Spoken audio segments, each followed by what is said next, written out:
possible.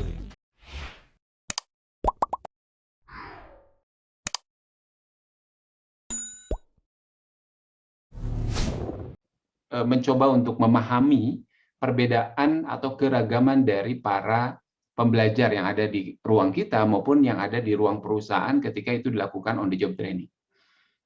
Selanjutnya adalah passionate and competent trainer itu yang seperti apa sih? Nah, itu ya. Selanjutnya ada lagi training, coaching, consulting, facilitating. Yang mana nih? Apakah coaching lebih baik dari training, consulting lebih baik dari coaching, facilitating, atau harus yang mana? Nah, itu kita bahas ya. Kemudian yang ketujuh, the power of coaching. Nah, mungkin karena waktunya terbatas, saya membahas satu saja di ujung tentang coaching. Ya, nah ini learning paradigm. Kita coba telusuri daya pikir kita, daya jelajah kita terhadap paradigma learning yang ada sekarang ini. Kita mengenal ada e-learning, ada blended learning. Kemudian karena learning terkait dengan telemanagement, nah telemanagement tidak bisa dipisahkan dari learning. Learning tidak terpisah dengan telemanagement. Karena itu memang betul-betul dalam satu bagian yang utuh begitu ya. Kemudian ada lagi continuous learning. Continuous learning. Ada lagi digital learning.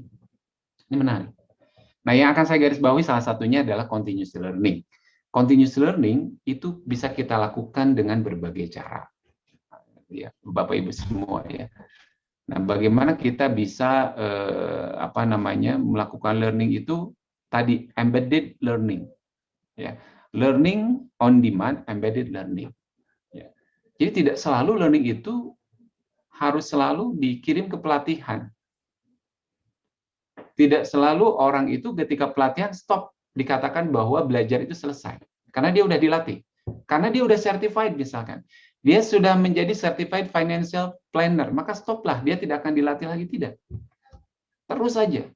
Ya, karena dari awal kita sudah sepakati bahwa perubahan bisnis itu harus diimbangi oleh perubahan berbagai metode pembelajaran, perubahan konsep pembelajaran, perubahan program pembelajaran. Jadi tidak pernah selesai. Nah, kemudian digital learning. Nah, ini menarik digital learning, Bapak Ibu semua. Kebetulan saya sudah melatih mungkin untuk master trainer berapa ya? Tidak banyak sih ya. Mungkin tidak lebih dari 40 orang untuk master trainer di Indonesia ini. Yang kebetulan saya ikut melatih begitu. Nah, apa kekurangan dan kelebihannya? Jadi para master ini memang untuk saat ini kebetulan usianya bukan milenial. Kebanyakan di atas 40. Karena perjalanan dia mentrainingnya panjang. Hebat dia, wisdomnya dapat, metodenya dapat. Begitu dihadapkan pada digital learning, pada e-learning, nah ini, begitu ya, mulai kelabakan. Ya. Nah, itulah yang disebut dengan continuous learning. Jangan mentang-mentang kita bukan millennials, kemudian dihadapin pada digital learning atau e-learning, kemudian jadi stop learning. Nah, itu yang tidak memungkinkan. Nah, ini paradigma ini, saya pikir ini cukup lengkap di sini. Bapak Ibu boleh dibaca nanti. Kalau memang mau salah satu kotak mau kita bahas secara komprehensif, boleh. Nanti di luar ini boleh chatting dan lain-lain. Boleh lewat Pak Antoni dan lain-lain. Kemudian, coba kita kenal what is learning. Apa itu learning? Ya. Nah, di sini. Ini sederhana, definisi saya ngarang sendiri dari berbagai sumber. Ya. Jadi kalau Bapak Ibu mau membandingkan antara berbagai sumber tentang learning, silakan. Paling tidak kalau saya sederhana begini. Learning adalah tindakan, pengalaman, atau proses ya, yang menambah pengetahuan, keterampilan, pengembangan sikap yang membawa perubahan perilaku. Perubahan perilakunya ini masih polos ya. Artinya bisa positif, bisa negatif. Tergantung learning-nya learning apa. Ya kalau sekarang ini mungkin ini kita lagi sedih, lagi berduka ketika ada sebagian warga negara kita melakukan proses learning tapi menuju ke arah perkembangan perilaku negatif. Ya, contoh katanya kalau berdua baru nikah kemudian pengantin nanti di akhirat sana, itu contohnya. Ya radikalisme. Itu dari proses learning, cuman salah belajar. Salah belajar itu secara belajar sumbernya dari mana. Seperti itu. Nah, ini proses learning. Apa yang dituju adalah tadi kompetensi. Apa intinya kompetensi? Di sini tidak ada learning itu harus melalui virtual learning. Learning itu harus melalui proses pelatihan tatap muka di hotel ataupun di learning center, tidak ditulis di sini. Itu adalah bagian dari proses yang dipilih seperti itu. Karena tindakan kita belajar pun, tindakan kita itu menjadi belajar, menjadi arena belajar. Ketika kita melakukan sesuatu, kemudian sesuatu itu menghasilkan sesuatu atau gagal, itu proses learning terjadi di situ. Atau dari pengalaman, Bapak Ibu bekerja di beberapa perusahaan, itu pengalaman proses learning. Nah ini begitu luas istilah learning. Jadi belajar tidak dikotak ke dalam satu kelas tertentu, kira-kira seperti itu. Nah ini definisi lebih lanjutnya, silakan nanti dibaca oleh Bapak Ibu. Yang saya akan garis bawahi di sini adalah yang ketiga, bahwa learning itu personal, sangat personal. Kok bisa personal? Gimana kalau kita membangun team building? Ingat, tetap ya. Dalam satu kelas team building ada 10 orang. Daya tangkap, daya serap, imajinasi, prediksi, setiap orang berbeda. Semuanya memiliki potensi dan karakteristik yang berbeda. Justru itu harus kita sadari. Begitu kita menyadari bahwa everybody's different, learning itu sangat personal, maka kita akan menjadi seorang coach atau trainer yang sukses. Jangan anggap di kelas itu homogen. Sehomogen apapun, kalau trainer itu punya prinsip learning is personal. Belajar itu personal. Bisa begini, ketika kita melakukan training terhadap 20 orang customer service dari satu bank yang sama, bahkan bisa dibilang dari satu kantor yang sama, semuanya dari kantor pusat, dari satu bank. Kita 20 orang customer service. Tetap di hati harus belajar itu personal. Karena kalau tidak, kita anggap seluruhnya homogen, maka capaian pembelajarannya itu sudah dipastikan. Akan terjadi lagi yang disebut dengan Pareto nanti. Ya, hanya 20 orang yang pintar itu lagi. Nah ini yang menarik. Oke, nah ini mungkin model ini sudah sangat lumrah, sangat umum Bapak Ibu lihat, tapi ini penting. Nah, saya hanya mencoba membahas ulang. Ada 70, 20, 10 yang 70-nya adalah bagaimana kita on the job experience. Jadi itu yang paling besar tuh dari pengalaman praktis kita. Mengembangkan Anda dapat terjadi melalui pengalaman dan penugasan dengan pengembangan yang ditargetkan. Ini seperti ini. Saya mengalami ini Bapak Ibu semua waktu saya pertama kali, istilahnya kalau di kampus saya itu magang. Kan saya dari dunia profesional harus ngajar. Itu masih muda lah. Pengalamannya pun belum lama waktu itu. Di dunia profesional masuk ke kampus, kemudian harus ngajar. Itu suatu yang baru waktu itu buat saya. Dan pinternya si pembina saya, si dosen senior ini, dari 16 pertemuan itu ada sekitar 4 atau 5 setiap semesternya yang harus saya maju ke depan. Dan tidak pernah dia melakukan perencanaan. Herwan, kamu masuk di pertemuan ketiga, ke-7, ke-9, misalkan begitu. Ya, dia kontak saya subuh-subuh atau pagi-pagi, waktu itu kelas jam 8. Nah, jam 6 kontak ke saya, Wan, Ibu tidak bisa hadir hari ini karena bla bla bla dan seterusnya. Nah, baru saya sadar itu setelah semester ke-3 saya magang, oh inilah yang disebut dengan bagaimana kita berperan, learning by doing itu. Rasanya memang luar biasa. Jadi dasarnya kalau dilihat dari porsi ini 70% experience itu ya, mengalami. Kemudian yang kedua, 20%. Apa? 20% adalah feedback and coaching dari orang lain. Ya, dari orang lain. Siapa? Teman kita. Mana sih kalau saya? Atau dia bilang, you ini. Kalau kerja harusnya gini, misalkan dari teman kita. Ya. Nah, sekarang ini bagus ya, milenial itu untuk feedback mulai terbuka mereka. Bahkan mungkin lebih bagus dari kita yang super milenial ini atau senior milenial ini. Ya, kalau yang dulu itu banyak survei melakukan ya bahwa ketika dia kritik saya kalau saya salah, kasih saya input kalau saya salah, arahkan saya dan seterusnya. Nah, itu saya sering mendengar itu waktu itu ya. Nah, ada observasi yang memang mini riset begitu dan tidak dipublikasikan karena takut subjektivitas tinggi. Tapi paling tidak ini menjadi satu gambaran. Ya.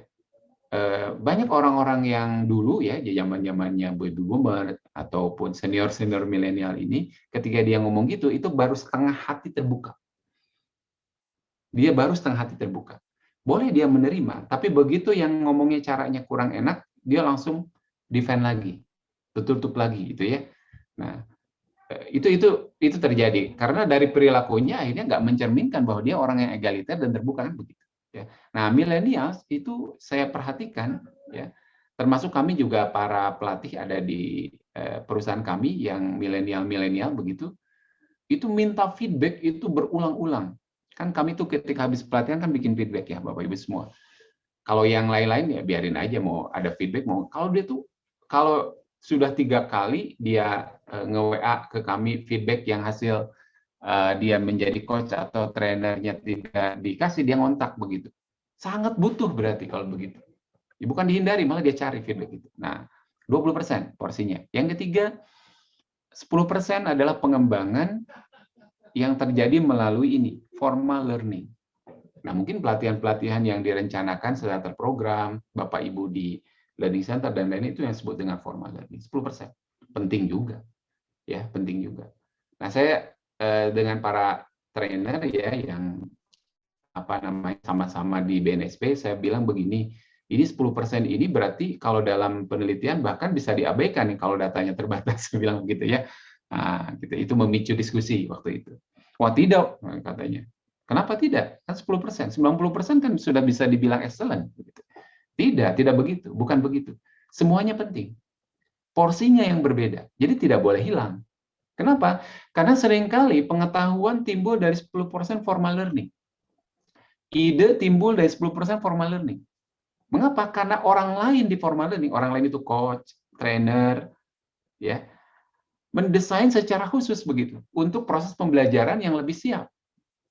Tidak spontanitas, tapi terencana. Nah, seperti itu ya, Bapak Ibu semua. Nah, ini menarik. Jadi, saya berharap Bapak Ibu tidak menghilangkan salah satu, tetapi semuanya penting. Tapi porsi yang paling banyak adalah di on the job experience, seperti itu. Oke, selanjutnya yang kedua, kita lihat di list tadi, saya mau membahas apa. Oke, yang ketiga, sorry, TNA berarti. Benar ya, TNA. Nah, ini. Ya mungkin untuk sementara, karena kalau baca ini banyak, kita fokus ke tengah. Ada yang disebut dengan gap. Gap. Kebutuhan kompetensi yang dibutuhkan oleh organisasi, kemudian kompetensi yang dimiliki oleh karyawan. Tapi gap ini juga terus terang harus di inline-kan kalau bisa, kalaupun ini tidak mandatori, dengan keinginan dan kebutuhan karyawan. Ya. Nah, kalau kebutuhan karyawannya inline dengan kebutuhan organisasi sesuai dengan job desk-nya, maka keinginan itu ya tentu saja bisa kita jadi prioritas selanjutnya. Mengapa? Karena dari awal ketika dia merekrut, ketika perusahaan merekrut dan dia direkrut, itu sudah jelas posisinya seperti apa. Seperti itu ya. Nah, ini yang penting gap. Seringkali pelatihan tidak melakukan TNA. Nah, kalau pelatihan tidak melakukan TNA, maka yang terjadi adalah tadi, ya by accident pelatihannya. Kalau pelatihan by accident, yang keluar adalah anggaran aja. Habis begitu, terserap, tetapi kompetensi tidak optimal. Tidak fit dengan kebutuhan organisasi, kira-kira seperti itu.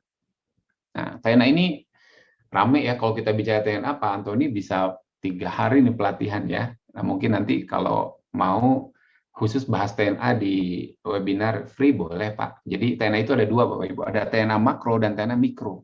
Nah yang makro mungkin jarang ya, jarang dibahas, tapi itu penting ya.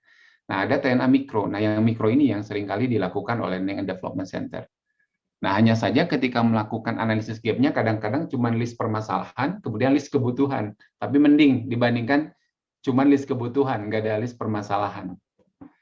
Nah, di antaranya kalau TNA itu urutannya adalah bagaimana kita memetakan kebutuhan bisnis begitu dengan kebutuhan kompetensi.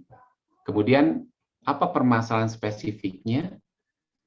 Kemudian lakukan analisis terhadap permasalahan, munculkan berbagai alternatif untuk menyelesaikan permasalahan itu, ya. Kemudian munculkan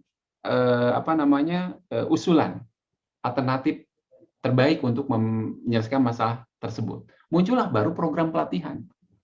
Bahkan tidak langsung muncul materi pelatihan, munculnya ke program pelatihan dulu. Nanti dari program pelatihan masih panjang tuh. Nanti akan saya sampaikan di ujung seperti itu. Oke, selanjutnya, nah ini dia. Yang keempat, ini yang tadi ya saya coba jelaskan tadi bahwa everybody's different. Pelatihan itu sangat personal buat para trainee. Sehingga kuncinya supaya kita bisa memahami mereka adalah understanding trainee diversity. Mereka itu berbeda. Ya. Yang pertama, why do you need to understand? Ya. Mengapa Anda harus tahu ya bahwa trainee yang ini seperti ini dan seterusnya. Ya. To achieve your purpose. Jadi tujuan kita bisa dalam membangun pembelajaran itu bisa kita raih begitu ya. Kemudian you must satisfy your trainee with something they intended. Ya harus puas begitu. Seperti yang dikemukakan oleh Kirkpatrick begitu di level 1 dalam evaluasi pembelajaran bahwa reaction itu penting, reaksi. Bagaimana kita menstimulus ketertarikan dari peserta. Caranya gimana ya? Caranya harus tahu siapa trainee kita kan begitu ya. Kemudian yang kedua, it's important to understand. Kenapa? Interest-nya ya. Kita akan tahu apa sih ekspektasi daripada peserta itu apa. Ya. Nah kemudian ada lagi 3 kategori of trainee. Nah ini deh. Ya. Selanjutnya ini ya. Ada lagi trainee. Ya. Ini seperti apa? No special or expert knowledge. Tidak ada yang spesial untuk trainee. Ya. Kemudian ada lagi connect with human interest aspect. Lebih suka pada hal seperti itu. Need background information, butuh informasi. Latar belakang seperti apa. Kemudian ada lagi managerial training. Nah, ini untuk managerial, may have more knowledge ya, lebih pintar dikit. Kenapa? Ya posisi manajerial. Paling tidak ini untuk manajemen training kan calon-calon manajerial. Maka ini perlu diperhatikan. Need knowledge to make decision about the issue. Udah mulai ada knowledge-nya to make a decision. Jadi kalau yang sebelah kiri knowledge-nya untuk bekerja, kalau yang kanan ini mulai knowledge-nya sudah mulai ada to make decision. Tentu saja metode pembelajarannya juga akan berbeda. Kemudian ada lagi need background information sama, need fact ya pasti sama semua. Nah di terakhir statistik needed to make a decision. Butuh data lebih akurat. Ini yang disebut dengan evidence policy atau evidence decisions. Apa ciri evidence decision? Adalah berdasarkan fakta dan data rekam jejak ya yang dimiliki oleh perusahaan. Jadi tidak berdasarkan feeling dan subjektivitas. Nah, terakhir ada lagi expert trainee. The most demand in terms of knowledge, presentation, graphic or visual. Often theories or practitioner. Nah, ini lebih komprehensif. Ya, saya pikir inilah cara bagaimana kita memahami siapa yang kita latih. Ya. Nah, oleh karena itu seorang trainer harus punya ini, Bapak Ibu semua. Ya. Yang pertama, technical ability atau expertise di bidang tertentu. Kalau kita menjadi trainer customer service, paling tidak harus berapa tahun kita sebagai profesional customer service. Begitu. Itu lebih ideal. Kalau, nah nih, misal Pak Antoni menjadi seorang trainer di bidang MSDM, saya sih yakin, evidence-nya jelas. Pak Antoni itu orang pertama yang dinyatakan certified di bulan Agustus tahun kemarin ya, kalau nggak salah. Ya, menarik. Ya. Nah ini berarti syarat pertama di technical skill dalam artian kemampuan teknis ya, bukan teknik pembelajaran. Kemampuan teknisnya dia, kalau dia seorang trainer di bidang kesehatan, ya paling tidak dia dokter, begitu ya. Paling tidak dia dulunya perawat, ahli gizi dan lain-lain. Kalau dia seorang trainer pemasaran yang menjalani pemasaran, pernah menjadi manajer pemasaran, pasti lebih kena begitu. Nah, kemudian yang berikutnya. Nah, yang kedua di bawah nih, methodological ability Bapak Ibu semua. Orang yang pintar ketika masuk kelas belum tentu bisa ngajar ini. Ini prinsip nih. Orang yang pintar dalam artian punya skill yang bagus dalam bidang keahliannya, ketika masuk kelas belum tentu bisa ngajar, karena ngajar itu sangat kompleks. Makanya kompleksitas mengajar bisa diatasi dengan kemampuan metodologi gitu aja. Jadi semuanya ada solusinya sebenarnya. Nah, apa kemampuan metodologi ini? Paling tidak. Jadi untuk untuk trainer pemula paling tidak itu 7 ini harus dimiliki. Yang pertama, training program. Bisa nggak dia membuat program pelatihan dan pembelajaran sesuai dengan kebutuhan perusahaan, sesuai dengan hasil TNA tadi? Kalau bisa, oke. Ya. Kemudian yang kedua, bisa nggak dia membuat kurikulum? Program pembelajaran dia turunkan menjadi kurikulum. Bagaimana memanage waktunya untuk berapa pertemuan ke depan, untuk satu unit kompetensi atau untuk satu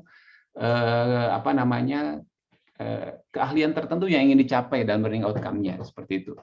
Yang ketiga, silabusnya ada nggak begitu? Bisa nggak bikin silabus? Kalau trainer nggak bisa bikin silabus, saya pikir belum bisa jadi trainer. Kenapa? Karena kalau tidak menggunakan silabus, itu kebayang di depan mau ngomong apa begitu kira-kira. Mau ngomong apa itu bukan berarti dia tidak ahli, tidak. Karena training beda dengan beda dengan seminar seperti saya ini webinar, beda dengan 1 jam bersama motivator. Kira seperti itu. Nah, contoh sederhananya Bapak Ibu semua ya, ada ahli ataupun ada expert, misalkan dia seorang vice president, seorang director, begitu seorang GM ngajar untuk bidangnya secara teknis. Kalau dia diundang hanya 1-2 jam untuk untuk men-attract begitu ya, men-attract atau untuk membuat pelatihan itu menarik, itu bisa.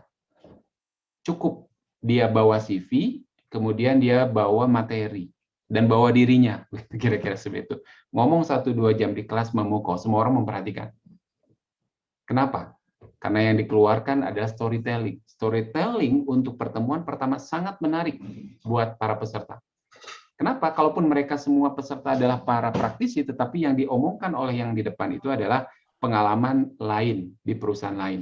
Dan tentu saja pasti yang di depan itu di atas trainee, kemungkinan kan? Untuk bidang tertentu. Kalau misalkan trainee-nya para pemasar begitu, maka yang di depan paling tidak manajer pemasaran, marketing manager, pasti akan sangat diperhatikan.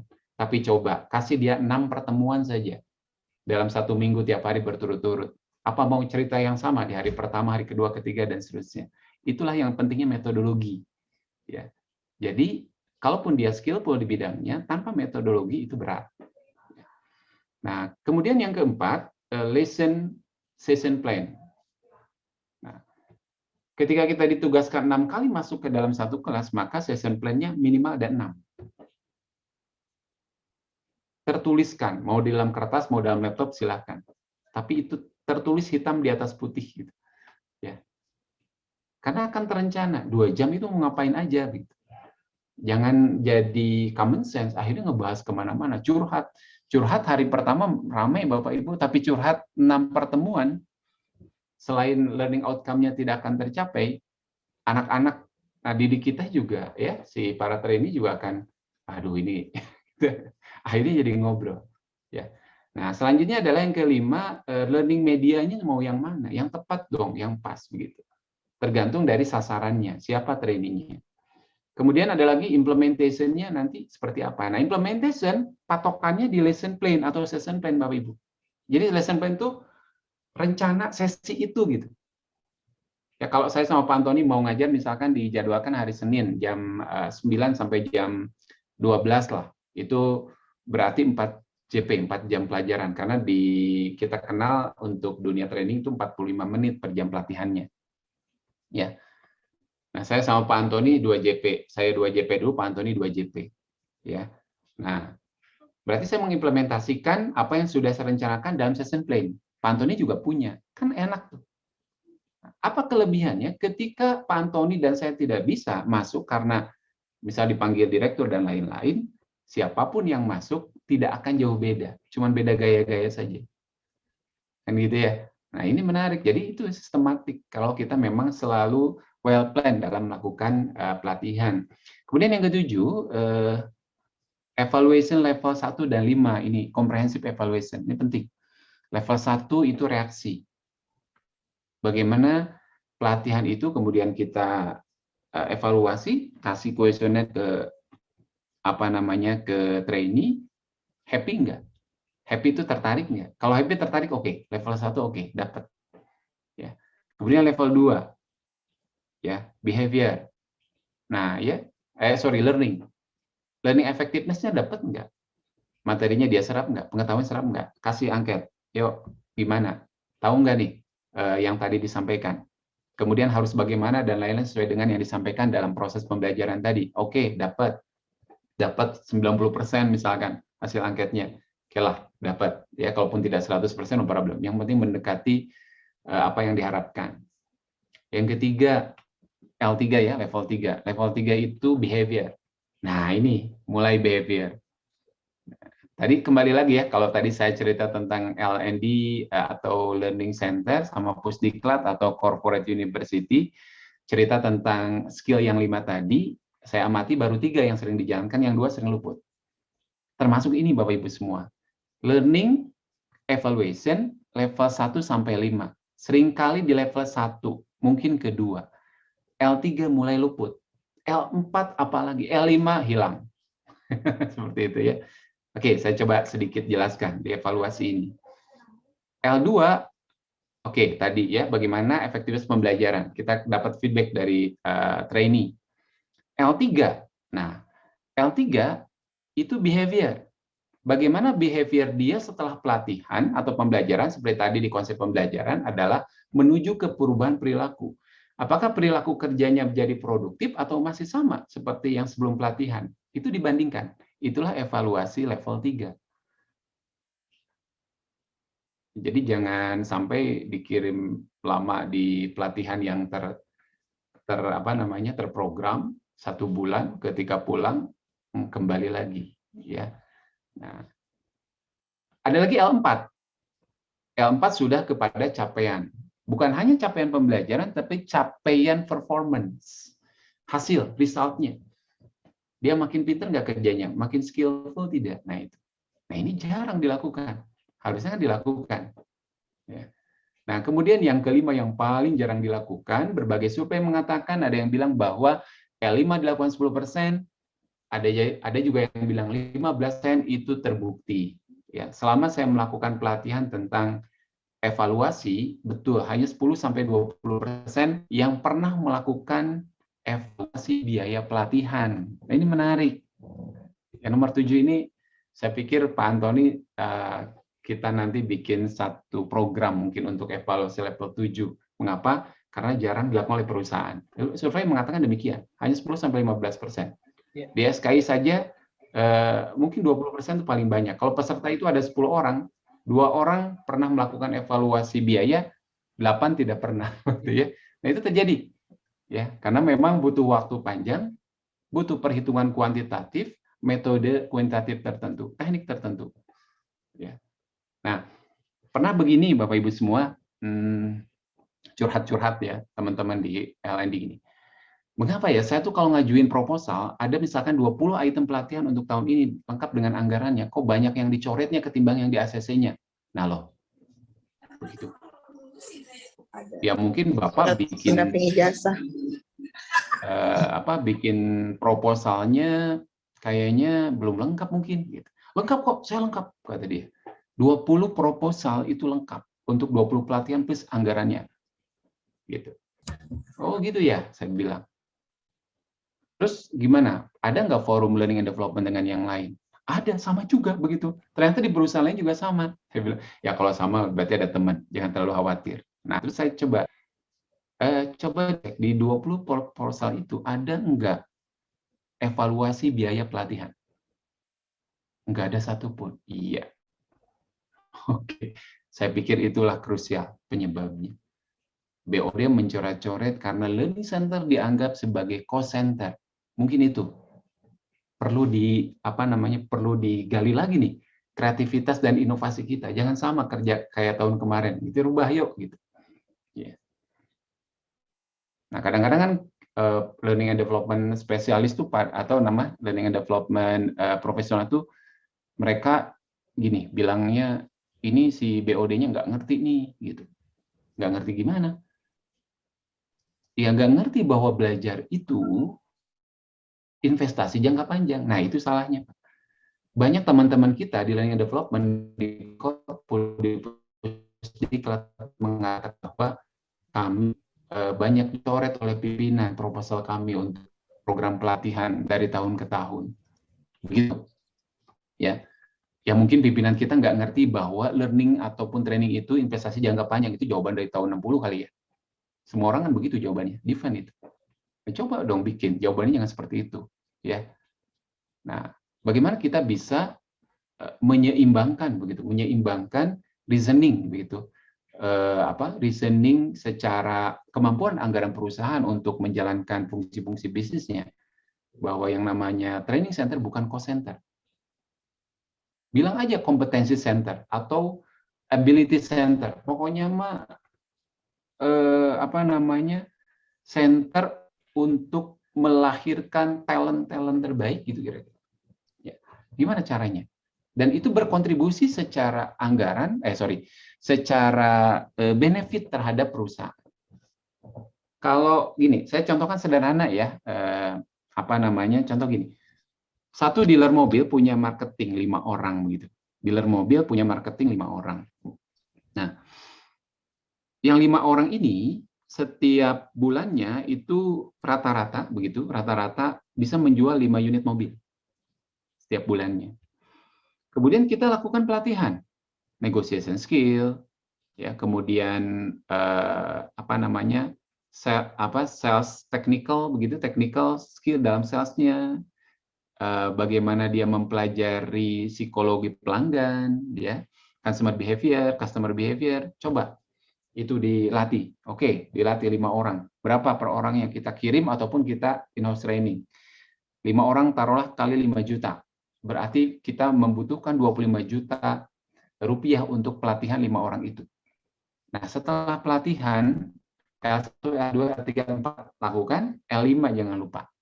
Ya. Setelah sekian bulan, apakah tim sales yang 5 orang ini bisa menjual lebih dari 5 mobil rata-rata?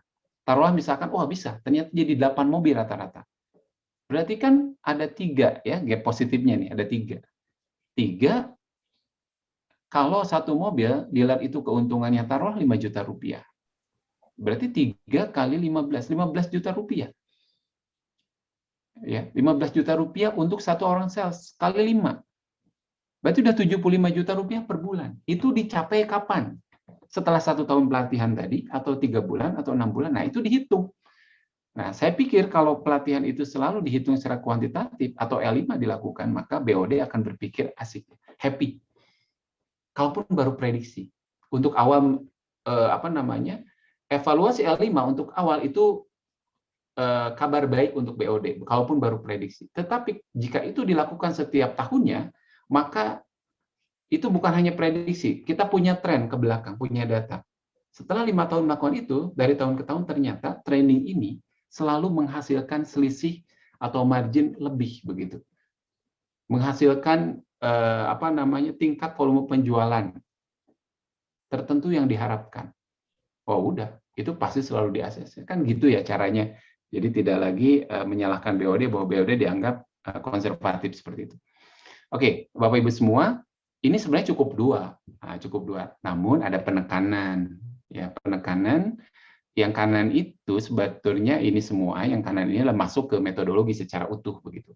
Nah, namun demikian nggak ada salahnya kita coba bukan pisahkan ya, kita coba tekankan lagi bahwa metodologi harus didukung, ya, metodologi harus didukung oleh passion in training, ya. Apa passion itu? Banyak definisi. Tapi saya contohkan di sini like, love, and desire. Anda menyukai pekerjaan Anda mencintai pekerjaan Anda, maka desire itu akan selalu muncul setiap kita meng-coach orang lain. Ya. Karena kebahagiaan tersendiri, Bapak Ibu semua, seorang trainer atau coach begitu, kalau orang lain pintar, kita senang. Ya. Kalau orang lain susah, kita ikut susah. Ya. Kalau apapun yang bisa kita lakukan untuk mendevelop orang lain, lakukan. Nah, itu passion. Nah, tidak bisa kita cari trainer yang nggak passionate. Nah, makanya cari. Nah, ini juga nih di lapangan entah apa iya atau tidak nih ya. Karena apa namanya? Seringkali ada semacam seringkali ada semacam keluhan begitu.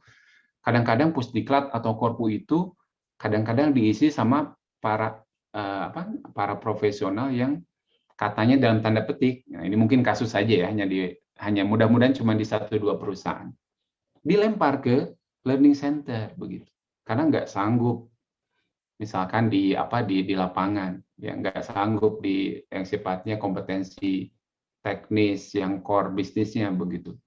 Nah, sehingga dilempar. Nah, itu mudah-mudahan tidak terjadi ya.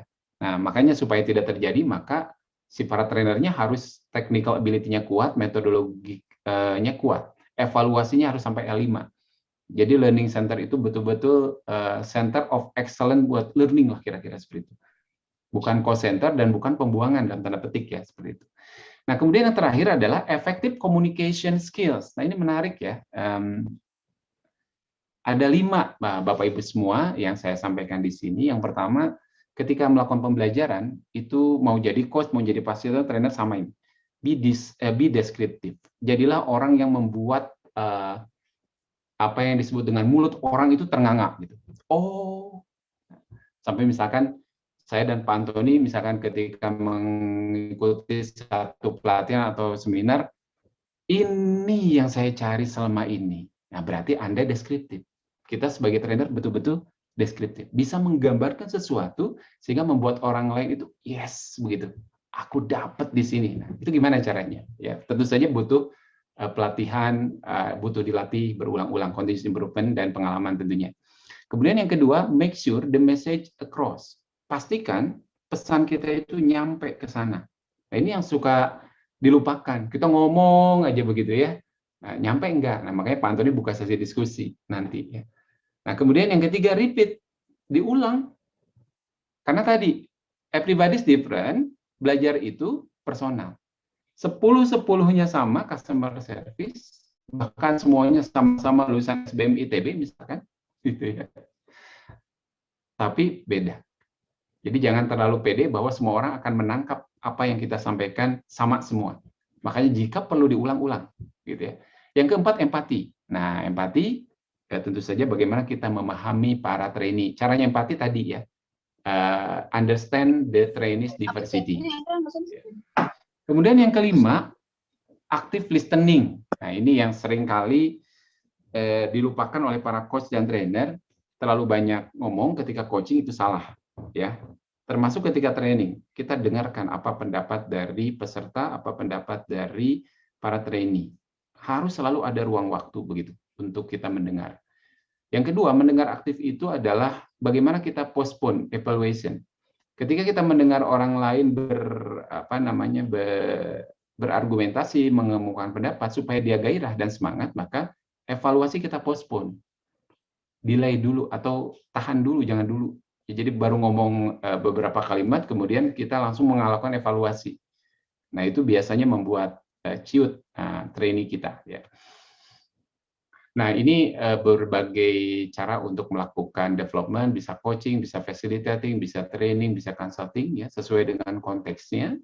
Mungkin nanti bisa kita bahas. Kemudian, nah ini coaching ya spesial saya sampaikan di sini. Apa coaching is about unlocking an individual or team potential in order that they can maximize and improve for themselves their own performance.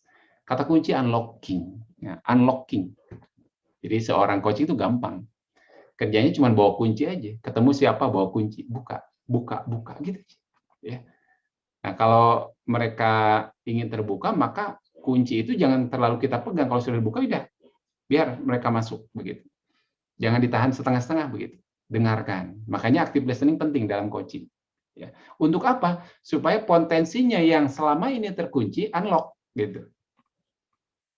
Kalau sudah unlock kan enak. Nah, ini seringkali seorang ayah harusnya jadi coach buat anaknya, tapi sulitnya minta ampun.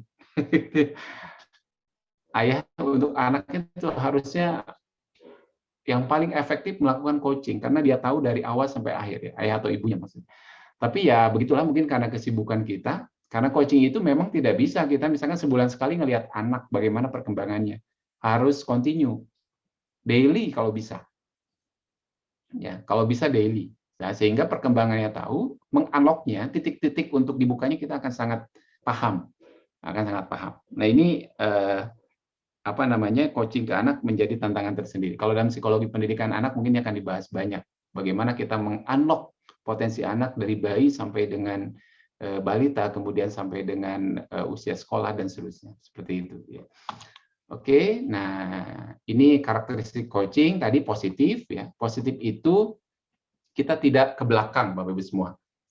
Biarkan dia bicara, biarkan dia mengeluarkan cita-citanya, biarkan dia cerita raihan-raihannya.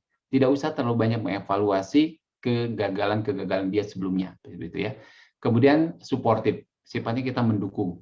Ya, jadi tidak ada judgment yang berlebihan, judgment yang negatif. Itu dihindari. Kemudian goal orientation tentu saja ya. Ada goal orientation-nya, tapi coach itu harus sabar ya. Jadi tidak bisa kita melakukan program coaching dalam sekejap, itu udah jelas nggak mungkin ya. Kemudian fokus ya, fokus, jangan gagal fokus ya.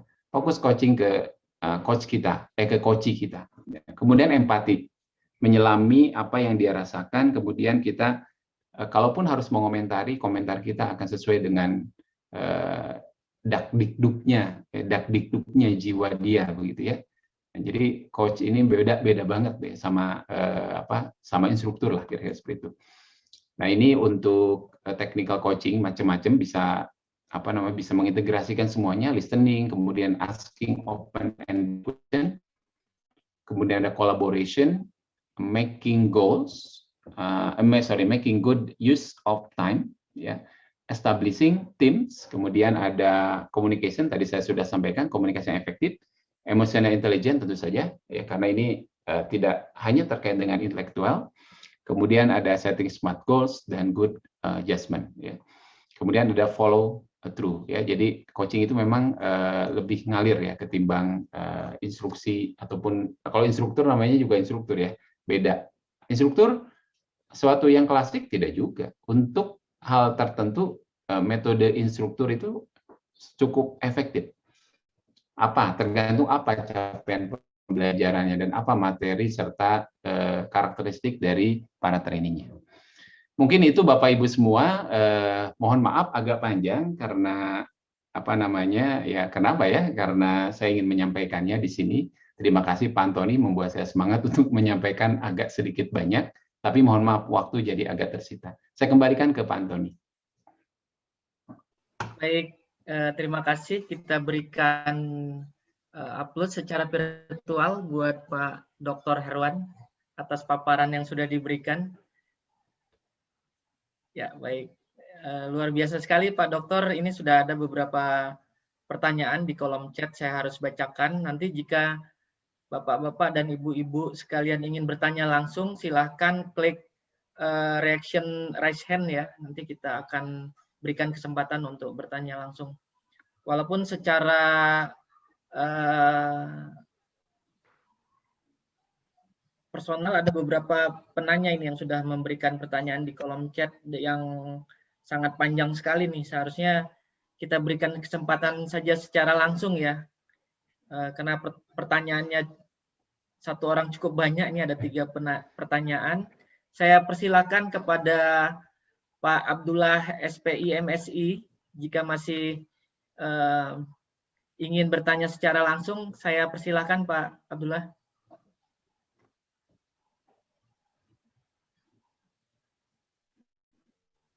Oke, saya bacakan saja berarti ya.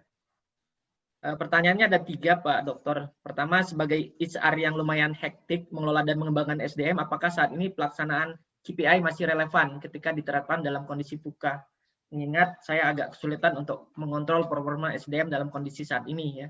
Jadi masih relevankah KPI di kondisi yang sangat hektik seperti ini untuk mengukur kinerja dari SDM kita? Itu yang pertanyaan pertama. Pertanyaan kedua, dalam proses mapping SDM, saya mencoba untuk mengadakan psikotes buat semua SDM dalam level mulai dari low management hingga high management. Hanya saja saya masih mengalami kendala ketika hasil psikotes ini belum maksimal dan belum sesuai ketika saya harus melakukan proses mutasi dan promosi. Apakah strategi efektif untuk mengatasi hal tersebut? Jadi pertanyaan kedua, ketika sudah dilakukan mapping SDM melalui tools psikotes ya, alat-alat psikotes, namun dilihat belum ada kecocokan antara hasil assessment dengan jabatan untuk dilakukan mutasi dan promosi. Pertanyaan ketiga, oh hanya 2. Baik, itu dulu Pak Dr. Herwan. 2 pertanyaan ini dari Pak Dr. Abdullah SPSI dan MSI. Monggo, Oke, Pak. terima kasih Pak Abdullah, terima kasih Pak Antoni sudah membantu menyampaikan pertanyaannya. Saya coba ya Pak ya, saya coba diskusi bahwa KPI, Key Performance itu memang namanya juga Key Performance kunci ya Pak ya. Nah ya, model-model dalam performance itu bisa apapun dari dulu ya, berubah, berevolusi begitu ya. Nah, mau pakai KPI mau tidak, performance itu ya harus dicapai. Karena kalau kita perhatikan bahwa Ali mengatakan begini, individual performance reflects to organizational performance. Jadi performance individu merefleksikan performance organisasi. Jadi kalau individu, unit begitu tidak perform, tidak dilakukan penilaian, maka organisasi dengan sendirinya tidak akan perform. Kalau organisasi tidak perform, ya tunggu kolaps. Gitu. Nah sekarang challenge-nya adalah bagaimana mempertahankan metode yang sudah ada di perusahaan ketika kita mengukur performa di perusahaan di kondisi VUCA, bahkan bukan hanya VUCA yang diprediksi sebelumnya. Mungkin ini apakah semua orang cerita VUCA ini pandemi masuk ke situ, ya, ataupun bahkan ini menjadi semacam shock culture atau shock environment, begitu ya. Nah, tetap harus, ya, orang tidak akan melakukan merumahkan, mem-PHK begitu kalau memang tidak bermaksud untuk perform. Ya sudah, semuanya kerja saja begitu. Semuanya kerja, tidak ada hal yang berubah begitu. Ya. Tapi yang harusnya organisasi continue, sustain dalam pertumbuhannya, akhirnya cuma bisa 3 tahun. Kenapa?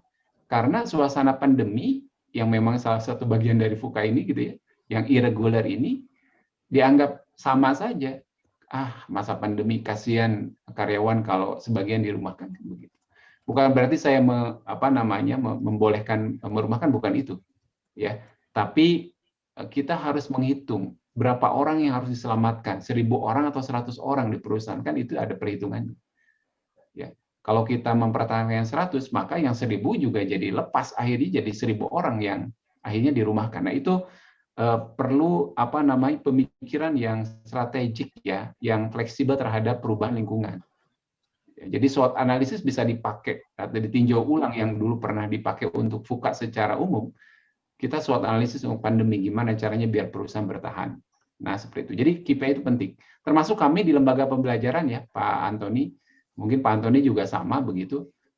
Dengan suasana seperti ini, contoh aja di Sahabat Indonesia, kami dulu pernah di bulan 3 di tahun 2020 itu gimana nih? KPI kita kecapai nggak kira-kira untuk sebuah lembaga diklat? Kenapa? Pandemi Maret nih. Ya, sedangkan program-program kita dalam setahun udah kita announce begitu, ya. Akhirnya alhamdulillah begitu ya. Nah, kita bisa tumbuh 2 kali lipat dibandingkan dengan sebelum pandemi. Ya, mengapa? Nah, itu dia. Kita perlu berubah begitu ya. Bagaimana kita perlu cepat. Nah, perlu cepat seperti apa ya?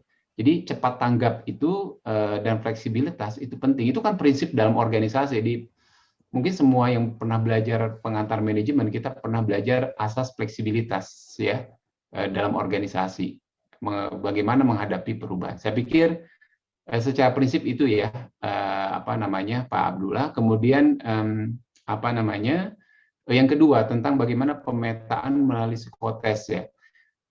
Saya mendapat insight dari salah satu psikolog bulan lalu ya Pak Antoni. Jadi ini kalau dulu kan IQ itu menjadi satu paradigma yang sangat kuat zamannya kita dulu, mungkin Pak Antoni ngajak-ngajak nih ya. Kayak sejaman aja Pak Antoni.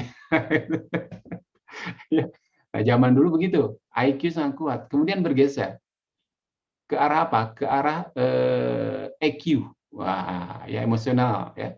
Kemudian dikolaborasi dengan SQ, spiritual. Tiga itu, ya. Ini baik nih. Ya, itu diintegrasikan.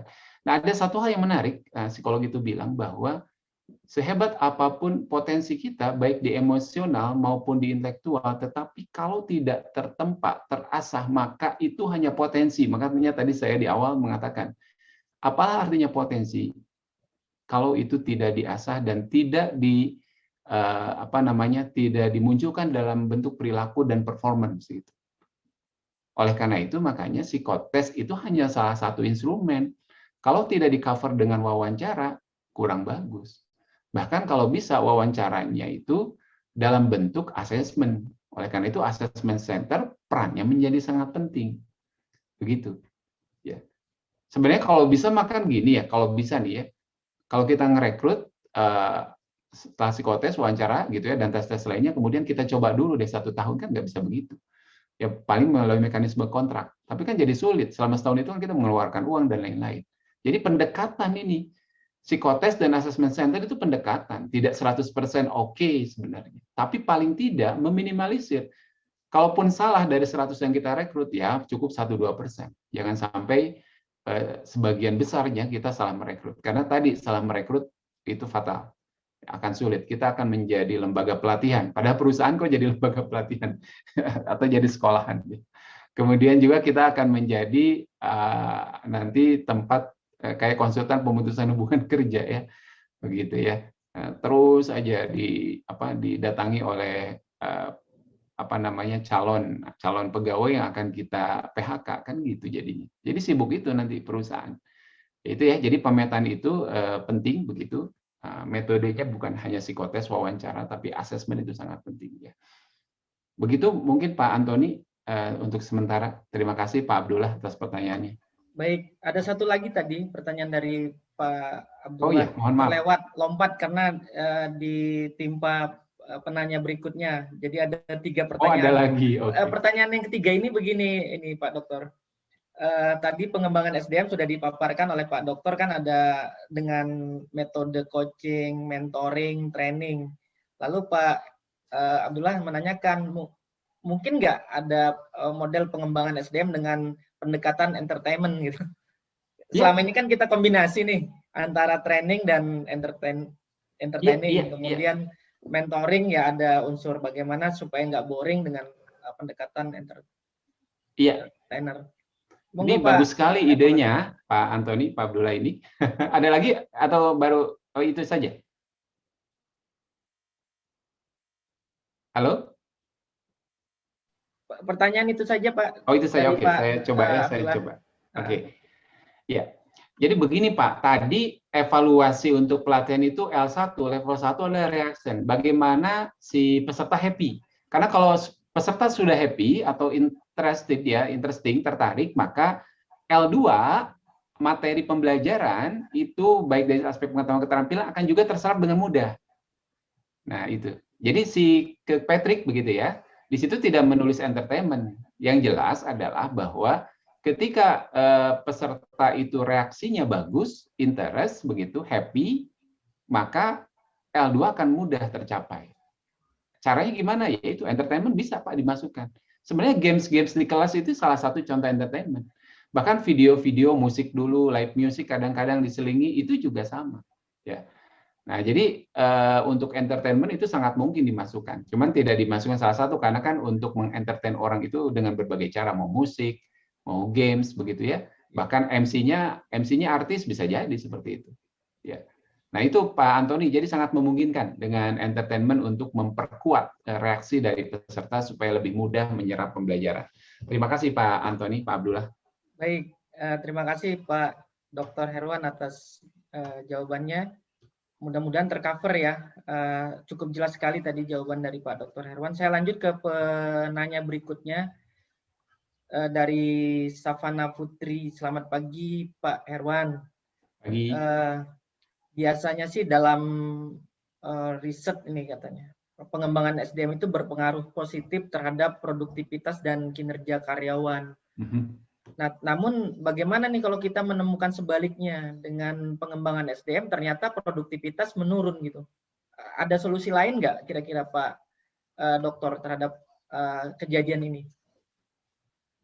Ya, terima kasih. Ini menarik ya. Biasanya yang kami temukan fenomenanya adalah ketika dilakukan development melalui proses pembelajaran, maka performanya meningkat. Permasalahannya meningkatnya sesuai dengan harapan atau hanya pada titik tertentu. Ya, artinya tidak mencapai 100% sesuai dengan yang kita inginkan. Itu yang pertama, case terjadi. Case kedua yang terjadi adalah ketika terjadi learning and development, kemudian performance dari peserta yang udah back to work lagi, itu stagnan. Artinya sami mawon, ya, begitu-begitu saja. Jadi pelatihan dianggap hujan sesaat aja hilang begitu. Ya, ibarat buang apa ya, buang garam ke laut gitu. Itu terjadi, ya. Nah, yang ketiga, mungkin memang terjadi di perusahaan. Turun. Setelah learning and development turun. Itu perlu dicek. Nah, diceknya gampang. Tadi lihat. Yang pertama adalah apakah trainernya passionate dan kompeten tidak begitu. Ya. Nah, lihat dari metodologinya, bagaimana cara menyampaikannya, apakah metodologis atau tidak. Ya. Karena akan semakin pusing dan runyam apabila kita mendeliver sesuatu tidak metodologis. Ini ini sudah lama sekali, saya lupa lagi nama perusahaannya apa begitu. Jadi itu terjadi begini Pak. Jadi ada semacam sistem akuntansi baru di perusahaan diterapkan. Nah ini mungkin ini terjadi seperti ini. Jadi dia sudah bisa kerja sesuai dengan yang digariskan perusahaan ketika menggunakan aplikasi yang lama. Kemudian dilatih selama, saya lupa 1,5 hari atau 2 hari, lanjut dia bekerja dengan aplikasi yang baru tadi setelah melakukan pelatihan. Kemudian dia nggak perform, jadi turun, dia stres begitu dengan aplikasi baru. Mungkin ini salah satu contohnya. Mengapa learning and development akhirnya menghasilkan karyawan yang turun produktivitasnya, mungkin karena ini. Ada semacam gap, ada shock culture, ada shock habit ya, kebiasaan yang biasanya dia lakukan, kemudian ada alat baru, ada mekanisme baru, ada SOP baru, tapi ketika melakukan pelatihan, mungkin delivery method, kemudian passion dan kompetensi dari trainernya mungkin kurang, sehingga membingungkan. Ini terjadi Pak di lembaga kami ya, di tempat saya ngajar itu ada sistem akademik ya, mungkin di sini ada teman saya ikut, Bu Sari. Pak kenalkan Bu Sari, ini Pak Antoni, profesional kita ya di HR. Nah, di kita begitu Pak. Jadi ketika ada sistem baru, kita melakukan pelatihan berbagai modul. Nah, sehingga para senior begitu, termasuk dosen, itu shock dengan teknologi baru itu, sehingga mereka jangankan perform, mengumpulkan kinerjanya pun susah bagaimana caranya. Sedangkan yang muda-muda ini juga sibuk dengan urusannya dia untuk menyesuaikan diri. Ini sempat tertinggal Pak, sekitar 1 tahun ya, 1 tahunan. Nah itu mungkin yang dimaksud dengan turun produktivitas, bisa saja seperti itu. Tapi kalau in case tidak ada apa-apa, artinya aplikasi tetap sama, kemudian dilatih, kemudian turun, maka hal lain yang harus dilakukan adalah interview. Ya, kita lakukan assessment. Mungkin dia sudah demotivasi, bisa jadi. Ya, nah ini dengan cara lain itu demotivasi, kita lakukan assessment. Mengapa dia turun? Apakah dia tidak betah di tempatnya, sehingga kita harus melakukan replacement atau rotasi begitu? Atau mungkin ada hal lain ya terkait dengan kesejahteraan dan lain-lain. Saya pikir karena kan SDM itu bukan hanya training, itu hanya salah satu fungsi saja. Banyak fungsi lain yang kita bisa andalkan untuk melakukan atau menyusun alternatif problem solving, menyelesaikan masalah ketenagakerjaan atau pegawai. Terima kasih Bu Safa. Ya, terima kasih Bu Safa. Baik, terima kasih Pak Dr. Herwan. Berarti asumsinya variabel lain itu tetap berpengaruh ya. Jadi bukannya hanya satu-satunya faktor yang berpengaruh terhadap kinerja karyawan training. Tepat sekali Pak Antoni, tepat sekali. Nah ini senang nih kalau Pak Dokter ini mikirnya sistemik. Nyambung kita Pak. Ada faktor gaji ya, atau bisa jadi. Mengukurnya waktu ini nih, waktu THR-nya dibayar 2 kali. Bener Pak. Atau jaspotnya nggak dibayar gitu kan, Iya, jadi betul, betul, betul. kinerjanya juga bisa turun. Baik, saya lanjut ke pertanyaan berikutnya ya Pak Dr. Herwan. Ya. Dari saya ke penanya terakhir dulu nih Pak Dr. Azmi. Izin bertanya, apakah cukup untuk melakukan promosi jabatan menggunakan data KPI yang berlaku dalam bisnis perusahaan? Pertama. Kedua, ketika melakukan penetapan SDM, pemetaan SDM, apakah harus dijalankan dengan nilai dan karakteristik bisnis perusahaan? Monggo Pak Erwan. Iya, oke. Terima kasih. Pertanyaannya sangat strategik ya, sangat bagus sekali ya. Bagaimana apakah KPI itu cukup begitu? Tadi saya kembali ya, saya mencontohkan tadi bagaimana kita mendesain kompetensi di perusahaan dengan strategic learning-nya. Kalau tadi bicara kita kompetensinya ada komprehensif, maka cukup capaian pembelajaran itu ujung-ujungnya kompeten sebenarnya. Jadi enak begitu. Tertuju ke satu titik gitu ya. Dengan metode apapun, mau coaching, mau facilitating, dan lain-lain gitu ya. Nah, sekarang KPI yang diturunkan, kadang kan interpretasi seorang tentang KPI ini juga berbeda di satu perusahaan-perusahaan lain. Ya, kemampuan mencerna KPI-nya ini. Kalau KPI-nya memang komprehensif, melakukan apa namanya menjadi metode pas untuk mengukur atau menilai kinerja, saya pikir cukup. Justru harus cukup. Kalau belum berarti ada sesuatu yang belum selesai begitu, ya. Nah, oleh karena itu kita harus cek dulu KPI-nya seperti apa. Ya. Nah, itu dia ya. Menurunkan KPI itu masih multi interpretasi karena KPI itu jangan banyak-banyak begitu ya. Nah, ada yang biar banyak komprehensif. Nah, komprehensif kan belum tentu bukan berarti banyak. Komprehensif itu memang menangkap semuanya, simple, measurable begitu ya, aplikatif ya, kemudian dapat dijalankan oleh semua orang. Jangan ngerti tim KPI-nya saja begitu, tapi seluruh stakeholders di perusahaan terutama yang internal itu paham begitu ya. Nah, seperti itu. Apa namanya? Pemahaman mengenai KPI ini ya. Nah, kemudian yang kedua, aduh mohon bantuannya Pak Antoni. Yang kedua itu pemetaan SDM, mohon Pak Antoni boleh diulang. Mulai siang nih saya mulai on ya. Unmute dulu. Baik, saya bacakan lagi Pak. Ketika Ya, melakukan oke. pemetaan SDM, mapping ya, apakah harus sejalan dengan nilai dan karakteristik bisnis perusahaan? Oke, ya betul sekali Pak. Ya, Kemenaker melalui SKKNI-nya di unit kompetensi 1 untuk level manajer mengatakan bahwa HR plan harus inline dengan bisnis plan. Dengan bisnis strategi. HR strategi harus inline dengan bisnis strategi. Pasti itu wajib. Jadi kalau kita membuat rencana-rencana strategi HR tidak inline dengan strategi perusahaan, strategi bisnis, wah itu kemana itu ya, ekor kemana, kepala kemana, nanti malah nggak dapat apa yang dimaksud. Nah itu seperti itu. Jadi betul-betul harus. Nah mungkin permasalahannya adalah sejauh mana kita memahami bisnis untuk kita coba formulasikan menjadi HR strategi. Nah itu sejauh mana. Oleh karena itu maka peran HR di perusahaan harus sejajar dengan fungsi bisnis lainnya. Itu kunci. Ya. Fungsi bisnis itu kan klasik 3 ya, atau 4 lah paling tidak ya. Ada HR, ada marketing, ada operation atau production, begitu ya. Kemudian finance. Ada juga menambahkan dengan sistem informasi. Nah, semua itu harus duduk bersama. Ya, harus duduk bersama. Kalau HR-nya hanya supporting di perusahaan tersebut agak berat. Agak berat. Karena auxiliary sifatnya, hanya personalia zaman dulu gitu. Kalau sekarang HR itu ada business partner, itu paradigma baru yang memang pas ya. HR as HR business partner sekarang.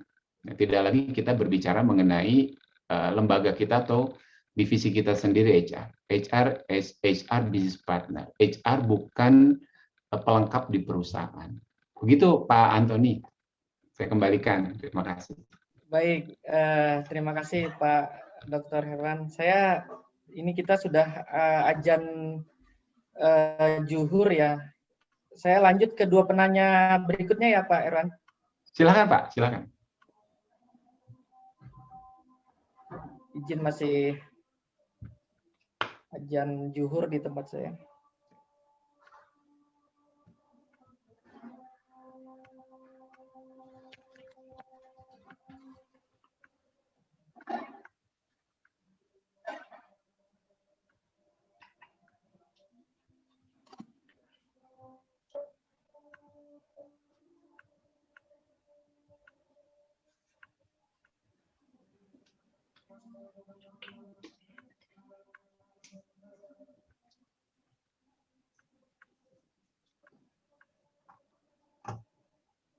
Pertanyaan dari Pak Imam Mursali ya, apakah apa usaha yang sangat tepat untuk program dari HRD? Bentar, Pak.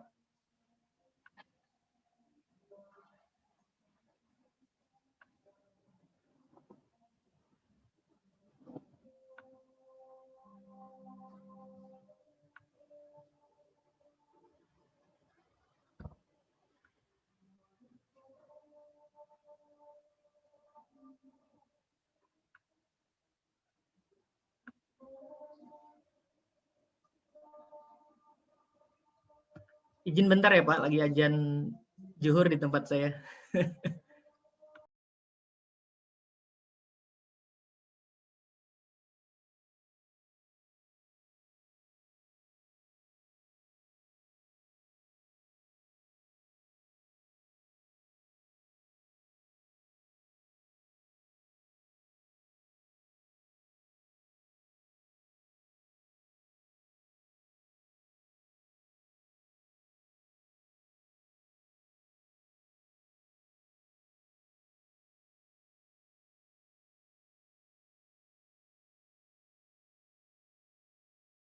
Baik, saya lanjut.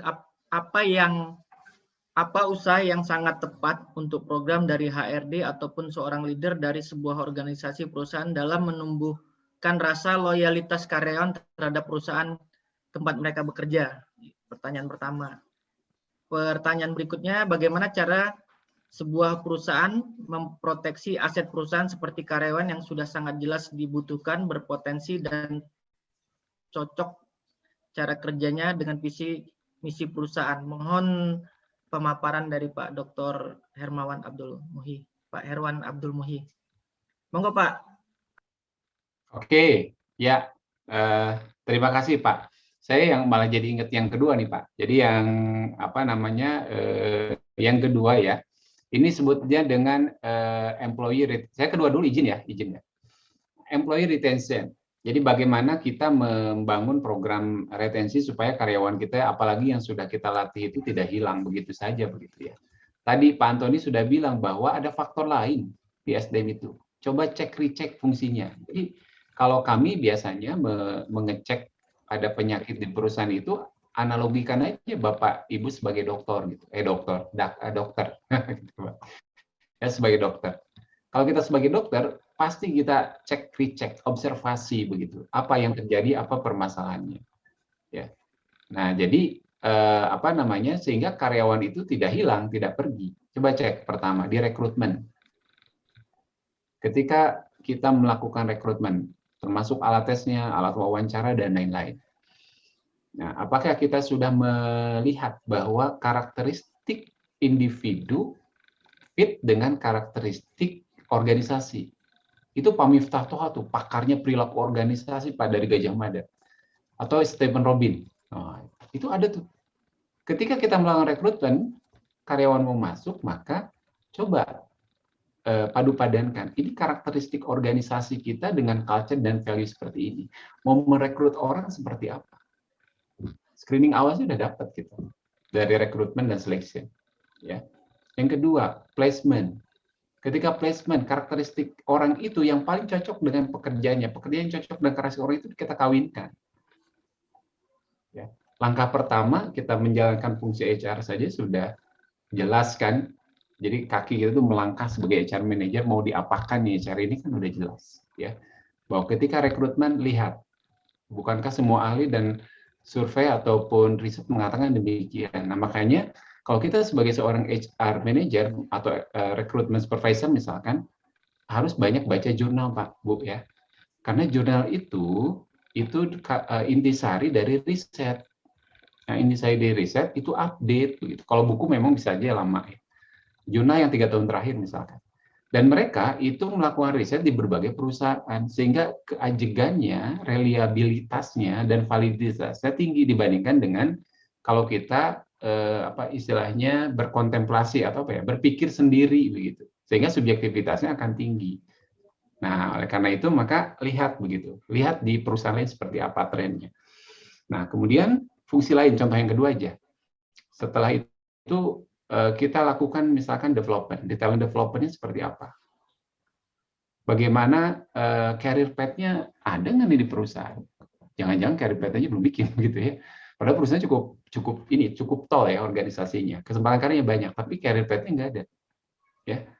Nah, kalau career path nggak ada, karyawan gimana mau betah di perusahaannya? Nggak jelas. Zigzag ya kerja di sini. Tiba-tiba yang pengen kerja di HR, tiba-tiba kok jadi supervisor logistik begitu. Wah, zigzag banget. Begitu. Fleksibilitas penting memang. Kita tidak bisa kacamata kuda ya, menatap karir. Tapi kalau nggak ada karir, nggak jelas begitu. Nah, itu zigzag itu bikin kita nggak betah. Ya. Lanjut lagi ke learning and development-nya. Learning and development-nya tadi, happy nggak? Ada entertainment-nya nggak lah kalau kata Pak Abdullah. Kalau ada, menarik, kita terdevelop, mau apa lagi? Jadi sampai tidak sampai si karyawan itu kehabisan celah untuk keluar dari perusahaan begitu. Maka retensi dengan sendirinya tinggi. Jadi tidak bisa kita menahan karyawan hanya dengan sistem kompensasi saja. Nah, itu benar-benar sistemik begitu ya. Nah, kembali lagi ke yang tadi, yang pertanyaan pertama, saya jadi ingat pertanyaan pertama setelah bahas ini, bagaimana tentang loyalitas karyawan tadi ya? Nah, ada konsep komitmen organisasi yang 3 itu ya. Mungkin kalau Pak Antoni paham, saya pikir ya. Ada 3. Ada affective commitment. Nah, ada affective commitment, normative commitment, dan continuous commitment. Itu lakukan survei. Gampang sebenarnya. Ini pertanyaannya cukup lumayan, ada belasan kalau nggak salah. Angketnya juga ada, itu tinggal diadopsi saja di perusahaan Bapak Ibu. Sok nilai nih, karyawan ini komitmennya sejauh mana? Apakah di level afektifnya tinggi atau di level continuous atau normatif? Kalau normatif itu dia komit di perusahaan tapi normatif. Karena saya kerja di sini ya saya harus kerja, begitu normatif. Saya kenapa ngerjain itu ya karena itu voksi saya, itu normatif. Dia komitmen tuh. Ya. Ada lagi yang continuous. Nah, kalau continuous kan saya kerja di perusahaan ini ya karena nggak ada lagi perusahaan lain. Karena kalau saya pindah ke perusahaan lain belum tentu juga. Tapi kalau ada perusahaan yang ada, ya saya mau pindah. Tapi sekarang sementara saya di sini. Itu juga komitmen. Itu ya komitmen. Jadi selama dia ada di perusahaan, itu komitmen di levelnya, begitu, level continuance. Begitu. Kan yang kita harapkan adalah komitmen afektif. Saya bangga kerja di perusahaan ini. Saya bangga kerja di perusahaan ini. Saya happy kerja di perusahaan ini. Kalau saya cerita, misalkan, Pak Antoni, saya kerja di PTX ini loh. Wah, iya. Selamat ya, wih di perusahaannya tuh gini. Ayo Pak Antoni mau pindah nggak perusahaan saya dan seterusnya. Dia bangga begitu. Ini gimana mau keluar? Retensi dengan sendirinya tinggi. Oleh karena itu tadi kalau HR itu seperti dokter, cari masalahnya sebelah mana dari seluruh fungsi HR, petakan, kemudian obati. Nah kalau misalkan penyakitnya adalah tadi di rekrutmen yang tidak ada screening, memfittingkan antara value organisasi dengan karakteristik individu, maka ya yang nggak akan lama-lama, bisa jadi 3 bulan udah pergi dia gitu seperti itu. Begitu mungkin Pak Antoni, mudah-mudahan bisa membantu penanya. Terima kasih. Baik, terima kasih Pak Erwan. Saya lanjut ke pertanyaan berikutnya Pak dari Pak Pani Abdul Rais ya Pak. Tadi pertanyaannya sebelumnya di Zoom yang sebelumnya Pak, ini ditanyakan lagi. Saya lihat memang ada satu pertanyaan tadi. Saya khawatir hilang, ini ditanyakan kembali dan harus kita diskusikan ini Pak. Pertanyaannya tadi Pak Erwan Abdul Muhi menyatakan bahwa lebih mudah merekrut daripada mem-PHK. Nah, kalau misalnya posisi saya sama perusahaan ada yang perlu di PHK 3 dari 30 anak buah, apa yang mesti dilakukan Pak? Monggo Pak Erwan. Dari siapa Pak Antoni? Pak Pani Abdul Rais. Wah, Pak Pani ini lucu ya. Saya udah bilang tadi, mem-PHK lebih sulit daripada merekrut. Kok nanya ke saya udah bilang sulit, saya gimana mau jawab? Ya, sulit. Ya, mungkin itulah bukti ya Pak Pani. Dari 30 orang, perusahaan Bapak merekrut 30, kan berhasil merekrut 30. Tapi mau ngeluarin 3 saja, bapernya minta ampun, kan begitu. Seperti itu ya. Nah, ini bukti. Jadi nanti ke depannya mungkin rekrutmen harus dilakukan dengan sangat-sangat terencana, kemudian berpikirnya harus sistemik begitu. Ya, berpikir sistemik, tesnya juga komprehensif. Nah, tesnya komprehensif. Jadi ini tidak terjadi. Ya. Nah, kalau sudah terjadi, maka yang 3 itu mau tidak mau misalkan dengan segala cara sudah dilakukan development, begitu, ya bagaimana lagi? Ya, karena banyak teori mengatakan kalau udah jadi biang kerok begitu, tapi jangan subjektif. Ini berdasarkan penilaian dulu ya. Jadi ada asesmen dulu, kemudian development, coba lakukan rotasi, pokoknya segala obat ya, segala obat sudah kita beri, maka ya mau tidak mau akhirnya harus dioperasi. Kalau dioperasi tidak selesai, maka mau tidak mau ya akhirnya harus gitu ya. Ya itu bahasanya kurang enak kalau dilanjutkan ya. Ya udah, silahkan keluar. Nah bagaimana caranya begitu kan? Nah ini orang ahlinya industrial relation ya. Kalau Mas David di sini Pak di sini ya, banyaklah ahli industrial relation atau Pak Gamaya Gotomo mungkin tahu caranya. Ya caranya bisa ditangani dengan sendirinya, artinya kita tidak perlu konsultan, silahkan begitu ya. Tentu saja segala aspek harus kita tempuh. Aspek legal, aspek kemanusiaan dan lain-lain itu harus dipertimbangkan. Jadi boleh kita bikin semacam AHP ya, atau menganalisis apa yang harus tindakan apa yang harus kita lakukan yang terbaik, yang sesuai dengan hukum, yang sesuai dengan nilai-nilai kemanusiaan. Kemudian tentu saja dalam kehidupan ini kita kan jangan sampai orang tersebut down, berikan ketika dia keluar juga berikan penanganan baik dari aspek psikologis maupun dari aspek ekonomi ya, yang sejauh yang perusahaan bisa begitu ya. Nah, beberapa kasus biasanya ada coaching tersendiri ya buat calon-calon yang akan di PHK, jadi tidak serta-merta dipanggil kemudian di PHK, tidak begitu.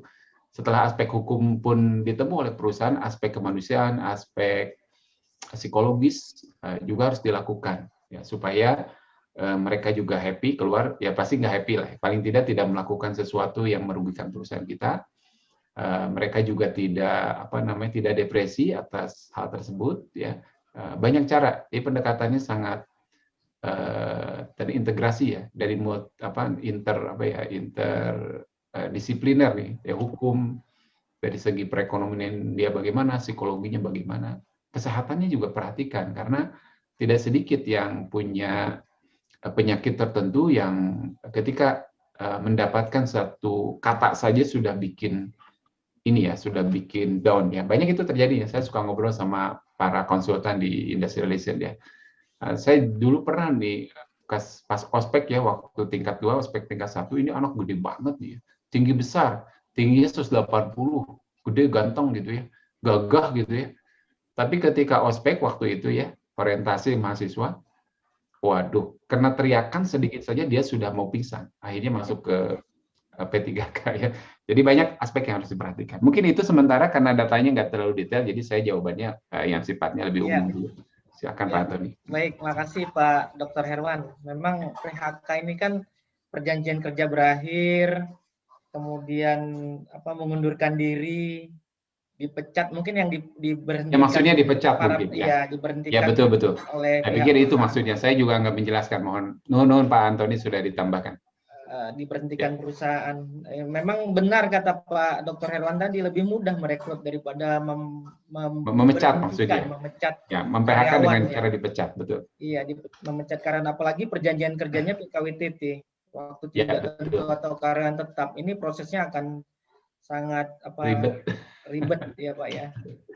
Di satu sisi karyawan ini kan memang secara komponen biaya adalah beban operasional yang sifatnya fixed cost. Jadi bagi organisasi sangat sulit sekali. Nanti kita mungkin di kelas berikutnya ya, karena kita beberapa setiap bulan atau 2 bulan sekali membahas tentang industrial relation tadi yang disampaikan oleh Pak Dr. Herwan. Saya lanjut Pak ke penanya terakhir Pak. Ini memang agak unik juga sih pertanyaannya Pak, dari Elizabeth Eka Chris ya. Kaitannya dengan harga rokok murah dinilai dapat menimbulkan masalah dalam pencapaian SDM yang produktif. Ini isu baru nih, harga rokok murah berarti kan yang beli banyak gitu ya. Kalau beli banyak, karyawan banyak beli, kemudian banyak ngerokoknya daripada kerjanya sehingga produktivitas menurun gitu. Tapi dikaitkan lagi dengan RPJMN 2020-2024 gimana ini? Monggo Pak, kita sharing aja Pak, feel free apa kita diskusikan. Ini Silakan Pak pertanyaan, Dokter. ini makasih Pak Ibu Elizabeth ya mungkin ya. Ini pertanyaan yang menggelitik sehingga rasa lapar dan kantuk juga jadi lumayan berkurang nih Pak. Ya, ini mungkin cocok logi juga nih istilahnya ya. Semuanya memang di hidup ini tidak ada yang tidak terkait ya, Bu Elizabeth, saya setuju ya. Satu, hidup ini tidak ada yang tidak terkait. Yang kedua, hidup ini selalu mengulang-ulang. Hari ini siang kita makan siang, padahal kemarin baru makan siang gitu ya. Oke, ya. Rokok mungkin Pak Antoni, kalau untuk perusahaan lain yang memang dia para karyawannya jadi konsumen atau jadi perokok begitu, ini bisa saja memang terjadi ya. Nah, selain itu mungkin selain rokok ini Pak, kredit karyawan atau pegawai yang bank kan biasanya kalau ke karyawan pegawai suka nawarin kredit agunannya dengan SK saja ya. Nah, seperti itu ya. Itu juga, atau kartu kredit juga pengaruh. Karena makin banyak tagihan, itu uang yang diterima, misalkan gajinya 5 juta, tagihannya 3 juta, berarti tinggal 2 juta. Itu bikin kerja juga agak males. Saya kerja capek-capek dapat cuma 2 juta, padahal salah sendiri begitu ya. Termasuk rokok. Kalau satu hari rokok itu ngabisin 20.000, berarti sebulan 600.000. Ya, jadi selain uang jadi keluar banyak begitu, hasil jerih payah kerja juga terbuang begitu saja, itu bikin kurang semangat. Selain ya, saya juga sama Bu Elizabeth di pelatihan. Kalau offline itu tiba-tiba, boleh nggak saya izin, nggak kuat nih. Padahal belum jamnya break begitu. Tapi kalau nggak dia pusing, nggak masuk katanya. Materi nggak masuk ke otak. Langsung keluar, ya. Langsung dia di smoking room untuk ngerokok gitu ya. Saya pikir memang ada kaitannya. Nah, yang penting ada mana pengaruh rokok terhadap produktivitas daripada karyawan. Yang jelas ini akan mempengaruhi kinerja dari perusahaan rokok tentunya. Makin banyak perokok, mereka makin maju begitulah di sisi lain. Begitu Pak Antoni, intermezzo aja saya pikir. Terima kasih. Baik, terima kasih Pak Dr. Herwan. Penanya terakhir Pak sebelum masih ada, siap. Ya, nanti diakhiri dengan closing statement Pak ya, terhadap materi Pak Doktor. Baik. Pertanyaan dari Miranu Triantono, bagaimana langkah praktis yang bisa dilakukan untuk menyelaraskan antara program pengembangan SDM organisasi dengan perkembangan dan kemajuan iptek sekarang ini? Ya. Monggo Pak. Oke. Terima kasih, pertanyaannya berat juga nih, siang-siang dikasih pertanyaan berat ya. Mudah-mudahan saya masih bisa berpikir nih ya. Oke. Bagaimana kita mengaitkan antara strategi pengembangan SDM dengan teknologi ya. Kalau tadi lihat di materi, teknologi selalu disebut-sebut begitu ya, bahwa teknologi adalah bagian terpenting di dalam pengembangan SDM ya. Contoh saja ketika kita adapting training program with millennial atau dengan to millennials, itu adalah salah satunya. Ketika training kita tidak aware terhadap teknologi, ditinggal. Contoh sederhana yang dilakukan oleh Sahabat Indonesia ya Pak Antoni, kita 2 kali lipat setelah pandemi. Tentu saja dengan teknologi. Kalau tanpa teknologi itu kita kolaps kayaknya begitu. Ya. Itu diantaranya. Kemudian yang kedua, milenial sekarang itu sangat teknologi minded begitu. Contohnya dilakukan oleh teman saya Kang Dimas waktu di Gojek misalkan. Kalau pelatihan yang sifatnya hanya memberikan delivery materi, itu tidak dilakukan di kelas. Cukup di LMS atau di ruang-ruang tertentu ada TV begitu yang menyampaikan sekian menit untuk company value gitu ya. Nah, jadi tidak dibikin seperti itu, tidak dibikin kelas tertentu gitu. Nah, itu teknologi ya. Nah, contoh lain adalah misalkan BNSP nih sekarang ini Pak Antoni kan punya skema yang namanya virtual training. Istilahnya itu pelatihan jarak jauh itu disertifikasi. Itu kan dalam rangka mengesahkan bahwa orang yang melatih secara virtual harus certified begitu. Itu juga kan bagian dari bagaimana awareness pemerintah begitu terhadap perkembangan teknologi dalam bidang pelatihan. Ya, selain modul-modul pelatihan yang kita bisa download tanpa harus kita datang begitu. Bapak Ibu bisa jadi seorang yang bersertifikat secara online dari luar negeri kan, international certification kan begitu. Ya. Saya pikir banyaklah contoh-contohnya bahwa teknologi itu keniscayaan, bukan sesuatu yang bisa kita lewatkan. Nah, begitu Pak Antoni, mudah-mudahan membantu. Baik, terima kasih Pak Dr. Herwan Abdul Muhyi atas paparannya. Kita berikan aplaus yang luar biasa dengan mengklik tombol reaction tepuk tangan atas paparan yang sudah sangat luar biasa di siang hari ini.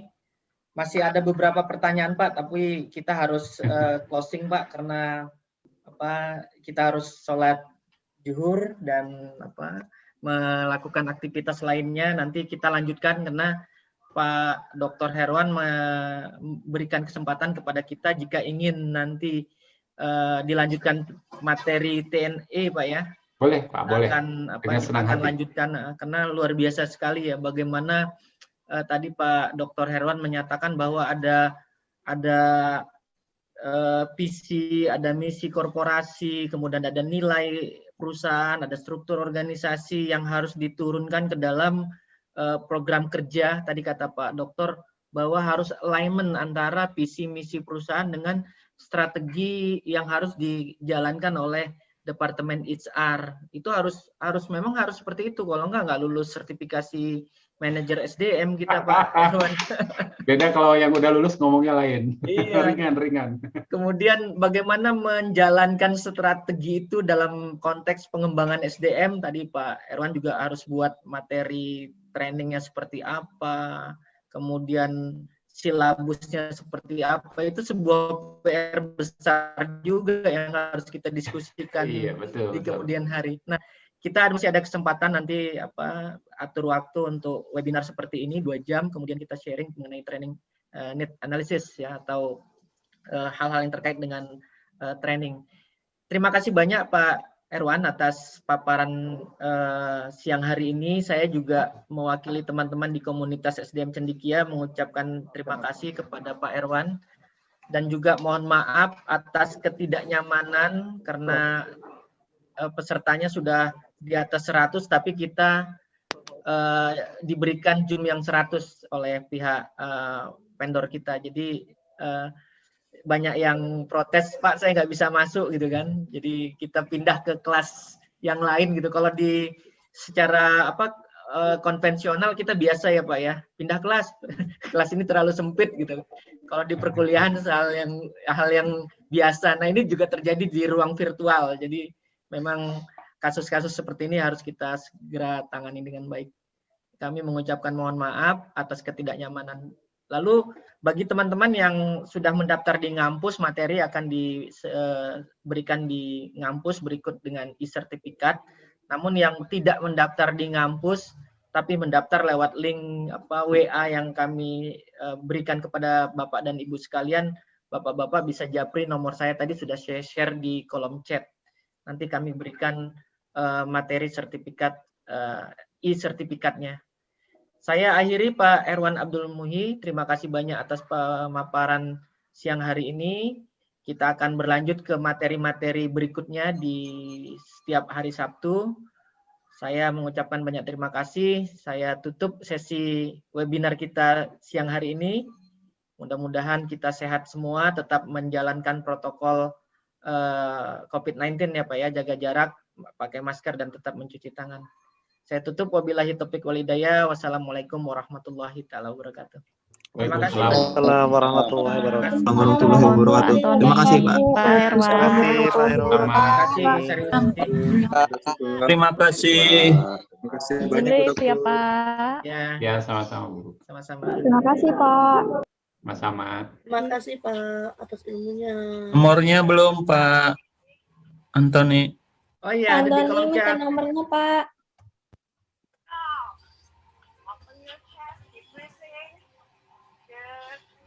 Kosong 0816937736. Pak Antoni, bolehkah saya pamit Pak? Mohon izin. Boleh. Iya, silakan Pak Dr. Herwan. Terima kasih banyak ya, Pak. Sama-sama Pak. Semoga bermanfaat. Assalamualaikum. Pak, boleh di-spell ulang apa nomor 0816 93 0816 0816 77 77 0816 93 7736 0816 93 7736. Oke, terima kasih Pak. Baik. Sama-sama. Saya izin lab ya. Iya Pak. Ini ya.